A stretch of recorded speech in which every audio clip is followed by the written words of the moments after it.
I think it's a good mix of good leadership. Yelda Froholt's one of the best leaders I've ever been around, and it's kind of unbelievable seeing how he runs that group where he'll make my job a lot easier as a player and as a person and what he brings to that room. But there's a lot of guys that have played some football, and there's some guys that are they're young, and we got to see what they can do. Watching them work out, though, I feel pretty good about what we have. Obviously, we got to grow our depth a little bit. You can never have too many O-linemen in the SEC, but I'm pretty excited about what I have to work with. The personalities and with the athleticism and the size that I think they'll fit our offense really well. Maybe some immediate impact guys, or maybe two women as well? You talking about for the guys I signed? We'll see. I hate to put that pressure on a kid like that.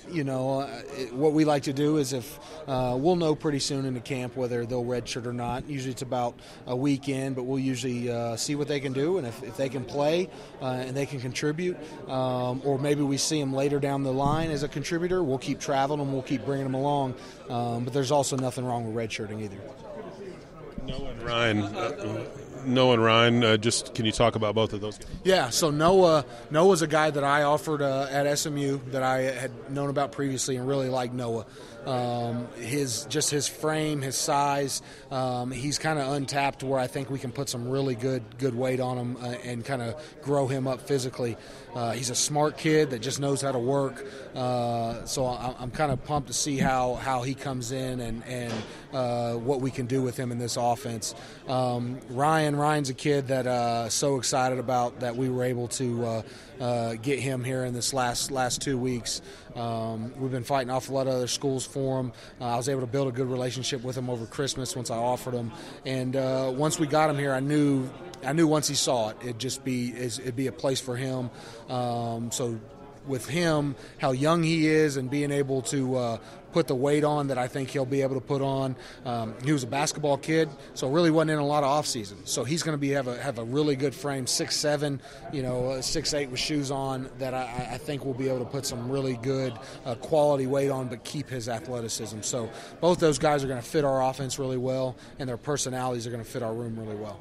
Short amount of time you guys had to throw this class together. Do you feel pretty good about the numbers you got on the line and what you got? Yeah, I think we're a little bit thin right now, but we're always working on that. You're always looking for guys that you can add to your roster, whether it's in May, whether it's through JUCO, whether it's through transfers.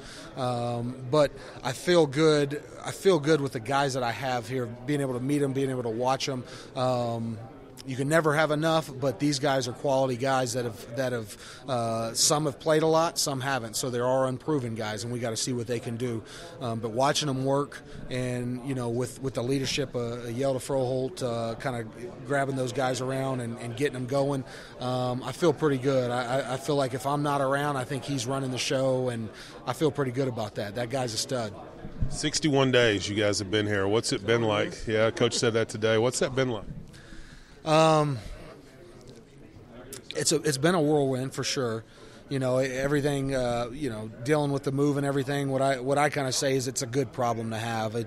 Don't want to sound like it's complaining. Oh, I got to move. I got to do this. No, that's a good problem to have. It's tough on the family, but it's a good tough. I mean, they understand what it is.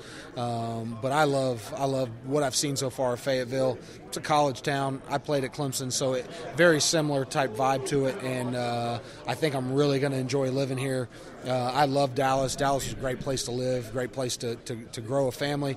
But I enjoy, lakes, rivers, mountains, trees, and all that. So I'm pretty excited about getting around here. Now, I only know how to get from the links to the facility without GPS. Everything else I'm punching in. But I look forward to exploring here soon. How critical is – I don't know how much you've gotten to see film of your guys. But how critical is it going to be after those first couple of practices when you get pads on to see movement and what they can do leverage-wise? Yeah, that's huge because everything for me is about movement and leverage. The way I teach the inside zone is a little bit different from what other people do. So we got to be quick to our fits, quick to our double teams. We do have to have good athleticism, but it's all about efficiency of movement too. I got to make sure that I can tweak their stances so I can get them to move efficiently. But spring's going to be huge. This is going to be big. And the questions that I may answer now, I may feel a lot differently in the April 14th when everything's all said and done. But just seeing them move, seeing their want to right now, I think we're going to be okay. But we'll see how it goes. But I think these guys are hungry. You mentioned hungry. A lot of the guys have not played, and they came in highly touted. I mean, what have you seen? And I'm sure it's a lot of practice film you may have watched because some of them haven't played. I mean, just what you have talent-wise right now to base it off of before you see them. Yeah, and I've watched a lot. I went back and watched fall camp. I went back and watched insides from fall camp, from the season. I've tried to do as much personnel study as I can. Obviously, everybody looks at it and say, hey, you don't have a center that's played in a game, but there is centers on the roster, and to sit here and say we don't have a center, I think would be unfair to some of those guys. But to me, we got to find out what they can do, and they are some highly recruited guys. The cupboard is not bare, so I can't sit here and say, well, they didn't leave me anybody. No, there's guys here, and there's quality guys here, and so it's my job now to make sure those guys that are untapped that we can get the most out of them, and I think I will. I just being around them. Like you said, they're hungry, they're buying in, and I know they're excited about getting started on March 1st.